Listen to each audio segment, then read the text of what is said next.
Yeah. Yeah.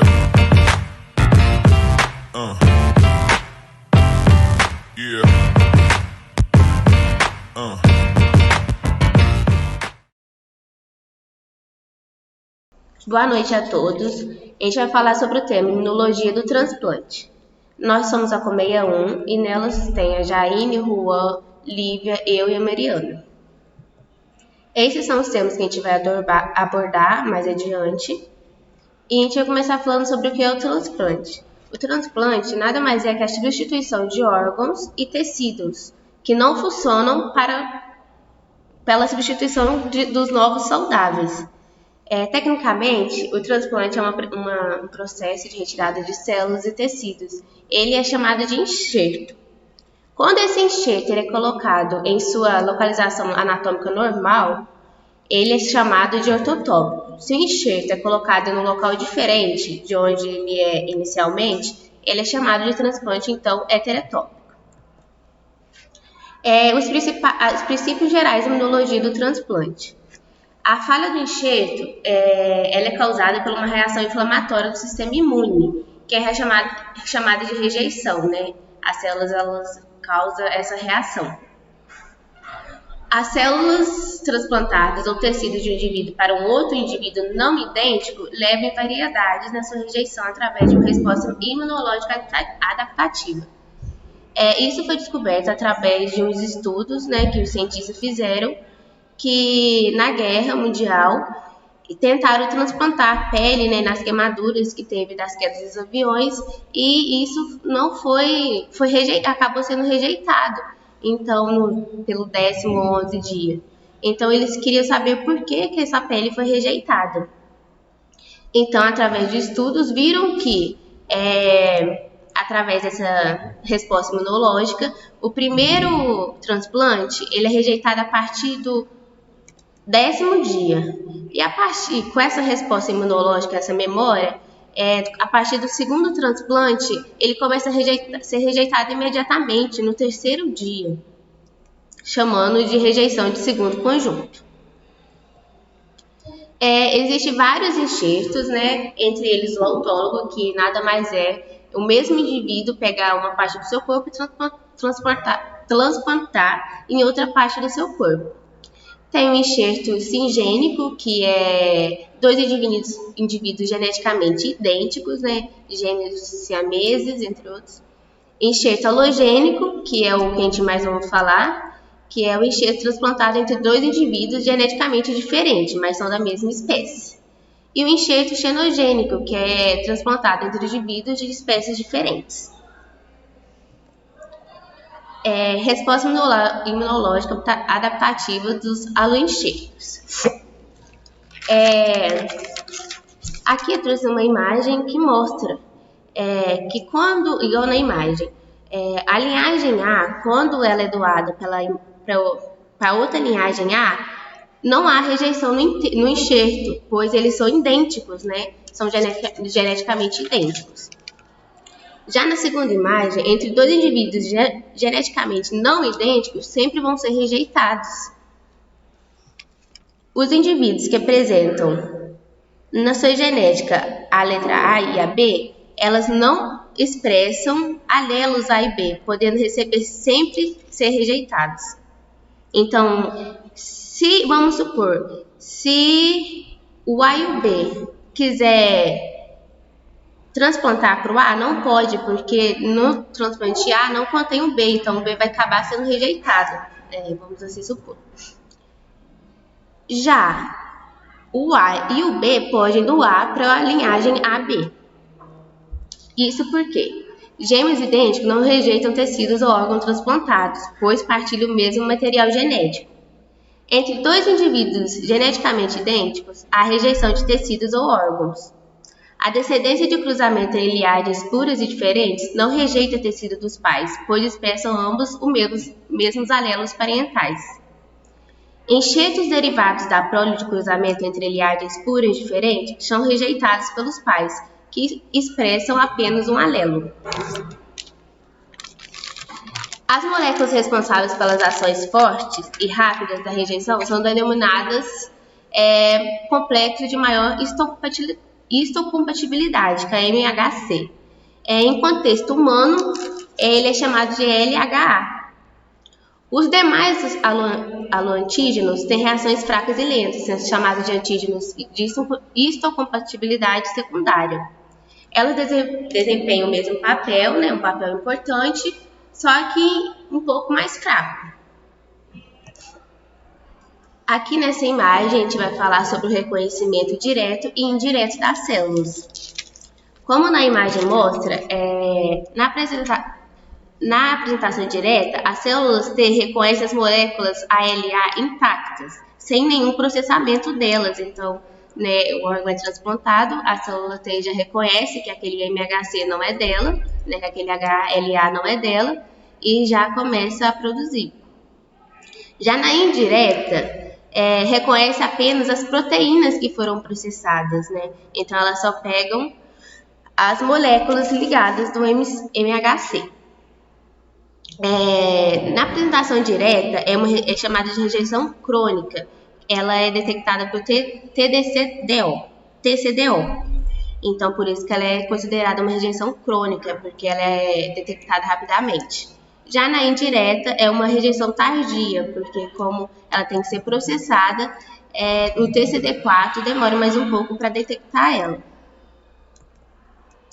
Eu trouxe mais uma explicação aqui que fala sobre a reação cruzada. O reconhecimento direto de moléculas de MHC halogênicas pode ser pensado como uma reação cruzada, em que uma célula T específica para uma molécula própria do complexo MHC peptídeo estranha também reconhece uma célula de MHC halogênica BC. Os peptídeos que se ligam às moléculas de MHC no enxerto podem contribuir para o halorreconhecimento. Oi, gente, eu sou a Mariana, vou falar um pouco para vocês sobre a ativação dos linfócitos T, ativação dos linfócitos B, um pouco dos mecanismos de rejeição, os tipos da rejeição e um pouco de fisiopatologia. Primeiro, uma definição, né, da ativação dos linfócitos T. A resposta das células T a um enxerto de órgãos, elas podem ser iniciadas nos gânglios linfáticos que drenam o enxerto. A maior parte desses órgãos contém um APC residente, tais como células dendríticas. Quando esses linfócitos reconhecem os haloantígenos, eles são ativados para proliferar, diferenciar-se e executar as funções efetoras que devem para poder danificar os enxertos. Aí eu tenho uma imagem, né, da ativação dos linfócitos T. Ela divide em dois pontos, o de sensibilização e o da rejeição, e eu vou explicar agora ela para vocês. A ativação dos linfócitos T alorreativos vai depender das apresentações dos haloantígenos por APCs. Essas APCs, elas podem ser tanto do receptor quanto do doador. A do receptor estão presentes ali naquele órgão e reconhece os haloantígenos do doador.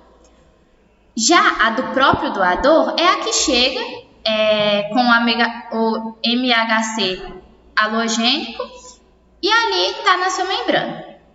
Em ambos os casos dessas APCs, sendo do doador ou do receptor, vai ser transportado aqui para o linfonodo, que é esse que já está do lado, que é o local que acontece primeiramente a apresentação de antígenos. E lá, essa APC vai apresentar esse haloantígeno ao linfócito T, que aí vai receber o nome de linfócito alorreativo. Por que alorreativo? Porque é um linfócito T que reage a um haloenxerto. Acabou essa parte do linfonodo, ele vai voltar, porque aí já é uma segunda etapa. Finalizou a etapa de sensibilização e agora é a etapa de rejeição. Então, essas células T efetoras que estão no linfonodo vão retornar para o local do haloenxerto, gerando esse processo de rejeição. Esse processo ele pode ser através da destruição das células do doador, né, que é o alvo, ou através da secreção de citocinas que estão ali naquele local. gerando, né, a destruição daquele haloenxerto. Eu coloquei agora o papel da coestimulação em resposta das células T a haloantígenos. A coestimulação das células T desempenha um papel crucial na ativação das células T aloreativas durante, né, a rejeição de haloenxertos. Moléculas como B12 nas APCs, elas são essenciais para esse processo. Nesse transporte ocorre por duas vias, a direta e a indireta. Na via direta, o transplante desses órgãos para um receptor halogênico fornece APCs que expressam moléculas de MHC do doador. E isso vai ser o estimulador, né? Como estimulador. Essas APCs, elas vão migrar para os linfonodos e ali vão apresentar em sua superfície as moléculas de MHC, que não vão estar processadas. E aí, para as células T do receptor. Essa via, esse mecanismo que acontece é a via direta. Já a indireta, células dendríticas hospedeiras do receptor também podem migrar para dentro do enxerto. Aí ali vão coletar os haloantígenos de enxerto e transportar de volta para os linfonodos de drenagem, onde eles são expostos.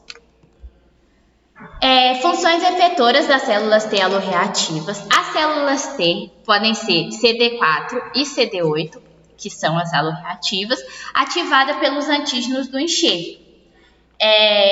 Elas vão desencadear a rejeição de maneiras distintas. A CD4 transformam as células efetoras que produzem citocinas inflamatórias, enquanto a CD8 se torna linfóticos T citotóxicos, que são CTLS, que matam as células do enxerto. Apenas os linfócitos T citotóxicos, gerado pelo haloreconhecimento direto, pode matar as células do enxerto, enquanto ambos, os citotóxicos e células CD4, podem causar danos por citocinas. Os CTLS, gerados pelo haloreconhecimento indireto, não podem matar células do enxerto, mas contribuem para a inflamação. A reação dos linfóticos mistos, que é essa figura 2, é uma MLR primária de via e temos duas células estimuladoras, né? Temos o doador X e o doador Y. As células estimuladoras do doador Y, elas ativam e causam a expansão dos dois tipos de células. As células T, que vão responder ao doador X. Então, o doador Y vai receber, vai ter uma resposta da célula que recebeu do doador X. Essas células são a TCD4 do doador. E elas reagem com as moléculas de classe 2 do doador Y. E as células que são linfóticas do TCD8. As células C linfóticas do TCD8. Vão reagir, né, às moléculas do MHC da classe 1 do doador Y. As células TCD4 vão se diferenciar em células T auxiliares secretoras de citocina e as células TCD8 se diferenciam em dois grupos, para ali acontecer a lise da célula-alvo. Agora eu vou começar a falar sobre a ativação de células B aloreativas e produção de haloanticorpos. A maioria dos anticorpos de alta afinidade são produzidas pela ativação de célula T, que são auxiliar dependente de células B aloreativas. A célula T e a célula B, elas vão andar juntas, né? Como anticorpos contra os antígenos proteicos. Os antígenos mais reconhecidos por haloanticorpos são moléculas de HLA do doador incluindo as proteínas de ômega C, de classe 1, tanto classe B. A ativação de células B aloreativas é um exemplo da apresentação indireta de aloantígenos. Padrões e mecanismos de rejeição, né, de aloenxertos. As células T, CD4 e CD8, aloreativas e aloanticorpo, são capazes de mediar a reação de aloenxertos. Estes efetores imunológicos diferentes causam as rejeições do enxerto por diferentes mecanismos. E todos esses 3 efetores que eu vou explicar podem contribuir simultaneamente para a rejeição. Como eu falei, temos 3 principais tipos de efetores de rejeição e esses mecanismos eles são classificados de acordo com características histopatológicas, ou seja, o que vai acontecer no tecido do enxerto, né, a resposta que vai ter ali, e também a evolução temporal, ou seja, em quanto tempo vai acontecer aquele processo de rejeição. Então, esses mecanismos eles são divididos com base nisso. Então, são mecanismo de rejeição hiperaguda, mecanismo de rejeição aguda e mecanismo de rejeição crônica. O primeiro é o de rejeição hiperaguda, ocorre minutos ou no máximo dias após o transplante. Ele vai ser caracterizado pela oclusão trombótica dos vasos sanguíneos do enxerto. Então, o que temos na imagem são anticorpos preexistentes do receptor que se ligam aos antígenos endoteliais do doador. Só que o que acontece? Já tem presente esses anticorpos pré-formados ali. E então, começa o processo de inflamação, porque como vai receber o que já tem? E esse tipo de rejeição é muito difícil de reverter. O segundo que temos aí é o de rejeição aguda, ocorre nos primeiros 6 meses.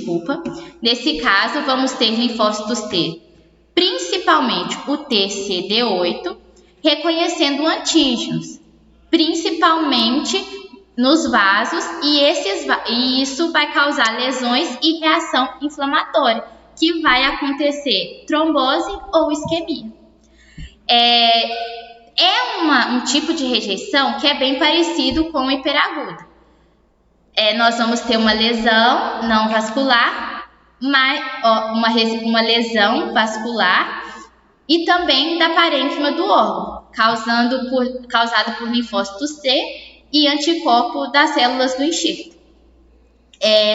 Por último, temos a rejeição crônica, ocorre de 6 até 12 meses após a cirurgia, onde vai ter uma intensa produção de citocinas,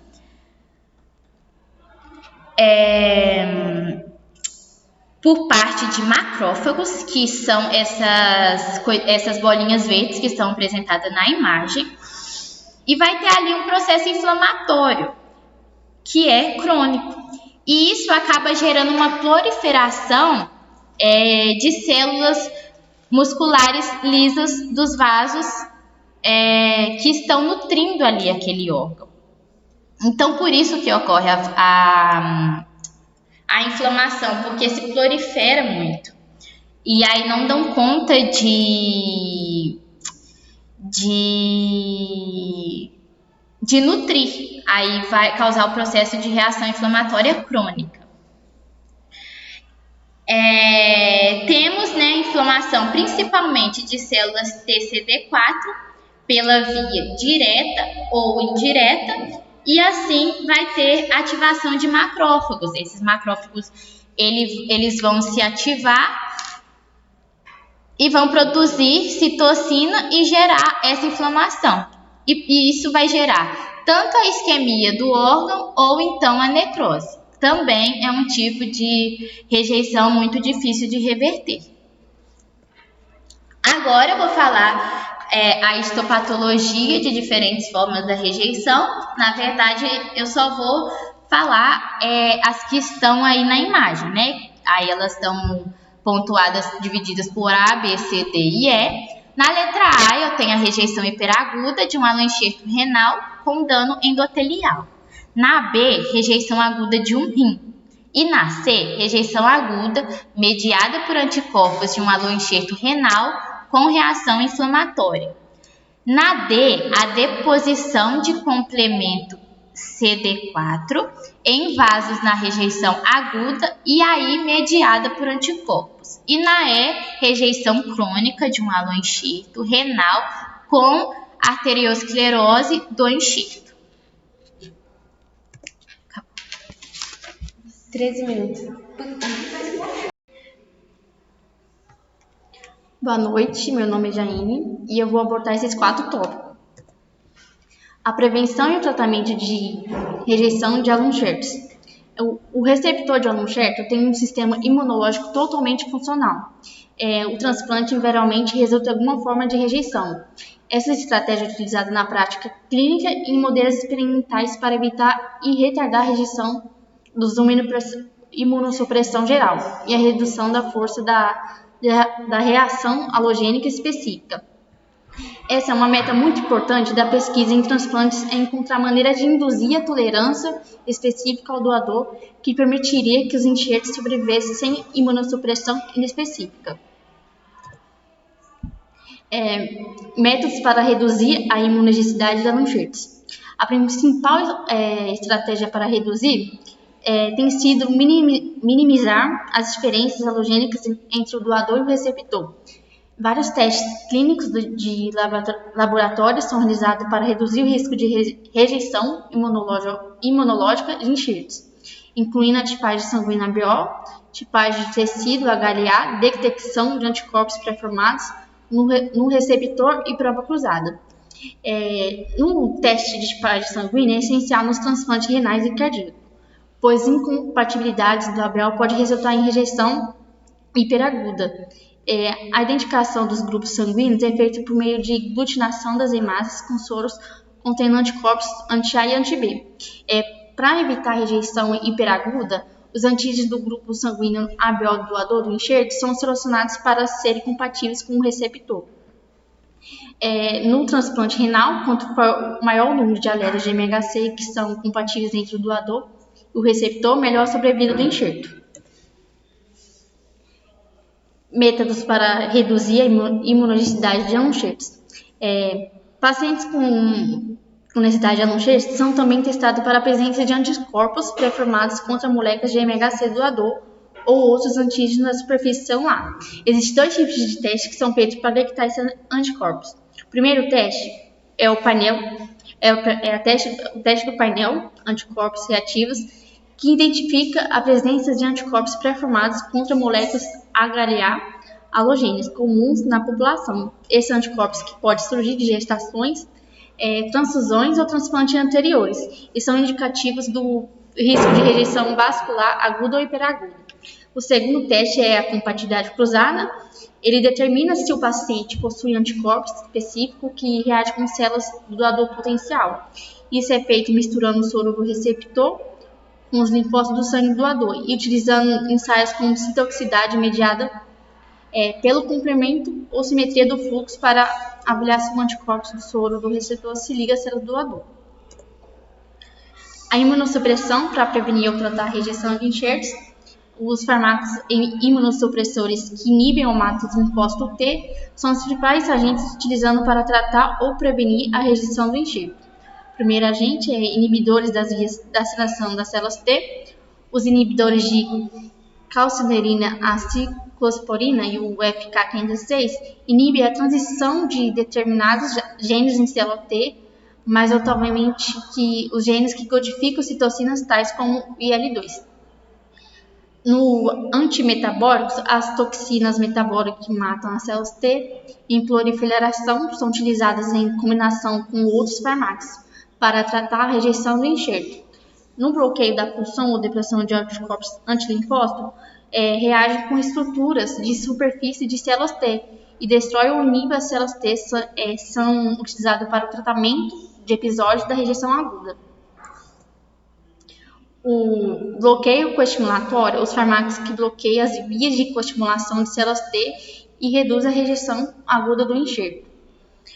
O fármaco visando anticorpos de células B reativas é a terapia de depressão de células B, como o rituximab, que é um anticorpo monoclonal que se liga à proteína CD20 nas células B, também sendo utilizadas para prevenir ou tratar a rejeição aguda crônica em pacientes transplantados.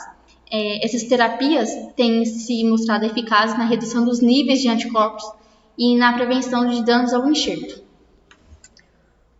Os fármacos anti-inflamatórios, especificamente corticosteroides, são frequentemente utilizados para reduzir a reação inflamatória aos enxertos de órgãos. Os protocolos imunossupressores atuais têm melhorado dramaticamente a sobrevida do enxerto. A terapia imunossupressora leva ao aumento da susceptibilidade para vários tipos de infecções intracelulares e os tumores associados ao vírus. Os métodos para induzir a tolerância do doador específica é a rejeição de enxertos pode ser impedida, tornando-se os hospedeiros tolerantes aos antígenos do enxerto. O bloqueio coestimulatório, que ele postulou-se com o reconhecimento dos alontígenos na ausência da coestimulação, que conduziria à tolerância da célula T, e algumas evidências experimentais em animais que pode apoiar isso. O quimerismo hematopoético é a transfusão de células sanguíneas do doador para o receptor do enxerto inibe a rejeição. A transferência ou indução das células T reguladoras, a tentativa de gerar células T reguladoras específicas do doador em cultura ou transferi-las para receptores que estão em curso.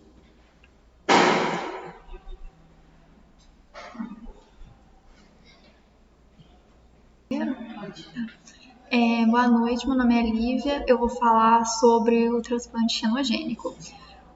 O que é um transplante xenogênico? Um xenotransplante ocorre quando um órgão ou tecido de uma espécie é transplantado para uma outra espécie. A utilização de transplantes de órgãos sólidos, como coração, pulmão, pâncreas ou fígado, tem se tornado uma terapia clínica muito limitada, por causa que tem um número insuficiente de doadores. Então, o transplante xenogênico tem atraído muito interesse. Aí aqui eu citei algumas razões para a realização do transplante, que é a escassez de órgãos humanos para a realização do transplante xenogênico, como eu acabei de falar, e o crescimento na lista de espera para o transplante. Desafios e obstáculos. A rejeição hiperaguda, uma resposta imune rápida e devastadora a órgãos xenogênicos, questões éticas como o bem-estar dos animais doadores, possibilidade de transmissão de doenças zoonóticas. Sobre a rejeição hiperaguda, é uma reação imediata do hospedeiro ao enxerto que ocorre em decorrência de anticorpos pré-formados e, vai formar procoagulantes de células endoteliais e substâncias de agregação plaquetária. E mesmo que você tente se prevenir da rejeição hiperaguda, os xenoenxertos são frequentemente danificados por uma forma de rejeição vascular, que normalmente ocorre num prazo de 2 a 3 dias após o transplante. Transfusão de sangue e os grupos de antígenos sanguíneos ABO e RH. O que é uma transfusão sanguínea?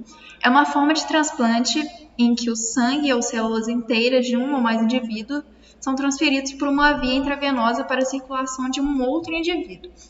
E aí aqui eu citei algumas razões para a realização de uma transfusão sanguínea, que é a realização para substituir sangue perdido durante uma hemorragia, corrigir algum defeito causado pela produção inadequada de células sanguíneas, que pode ocorrer numa variedade de doenças, e aqui um problema que pode ocorrer durante a transfusão, que são as reações de transfusão e resposta imunológica, as moléculas da superfície celular que podem diferir entre indivíduos. Sistema BO. Os antígenos ABO são os hidratos de carbono ligados a proteínas e lipídios da superfície celular.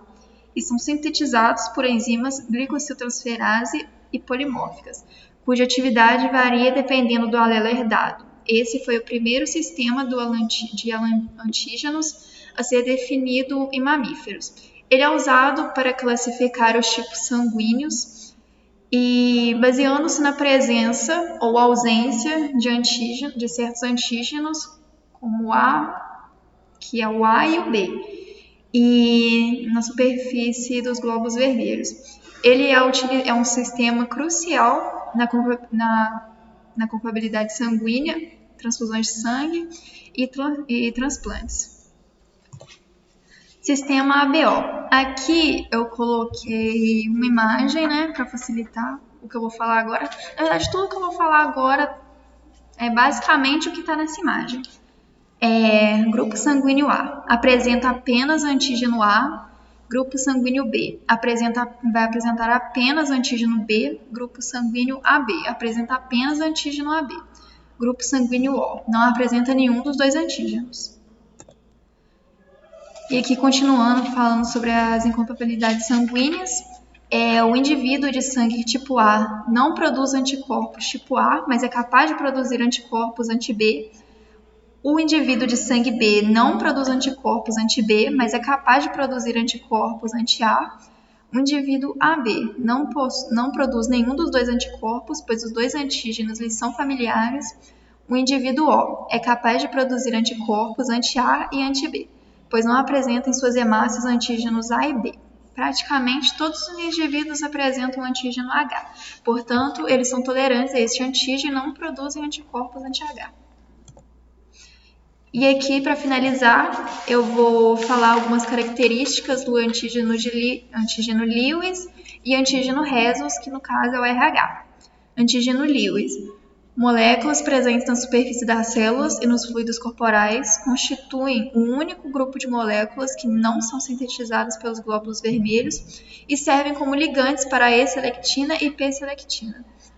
Antígeno Rhesus, RH. São proteínas encontradas na superfície dos glóbulos vermelhos. A presença ou ausência do antígeno RH nos glóbulos vermelhos determina se uma pessoa tem fator RH positivo ou negativo em seu tipo sanguíneo. As proteínas RH são codificadas por dois genes altamente homólogos, firmemente ligados, mas apenas um deles, chamado RHD, é comumente considerado na tipagem sanguínea clínica. E um problema é a eritroblastose fetal, que se manifesta quando a mãe e o bebê possuem o sangue compatível. Acabei.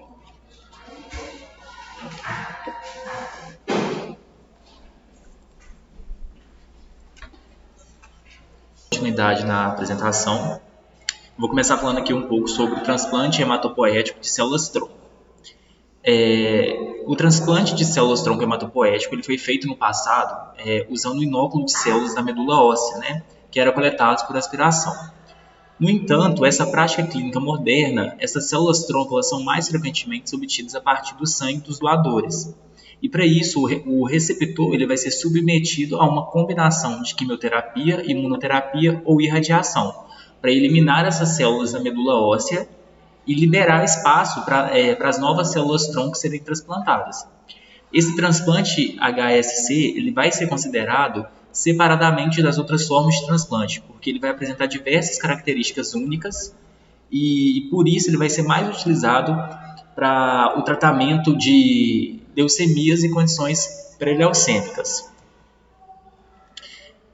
Os mecanismos pelos quais os transplantes eles curam essas neoplasias hematopoéticas é por conta do efeito enxerto versus tumor, que ele é um sistema, o sistema imunológico do doador ele vai ser reconstituído e vai reconhecer as células residuais tumorais como estranhas e vai acabar destruindo elas.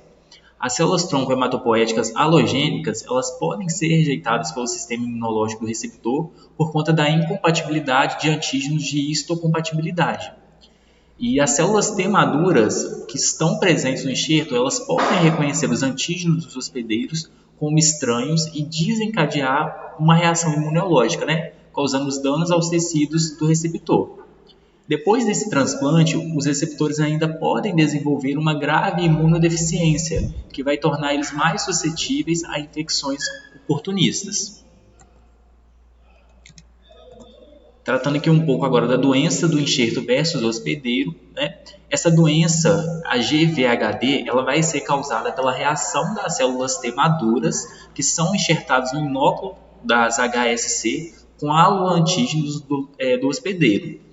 Ela vai ocorrer quando o anfitrião imunocomprometido, quando ele é imunocomprometido e vai ser incapaz de rejeitar essas células halogênicas no enxerto. A GVDH ela vai ocorrer também quando os órgãos sólidos, que contêm um número significativo de células T maduras, são transplantados como intestino, né? Como o caso do intestino delgado, o pulmão ou o fígado.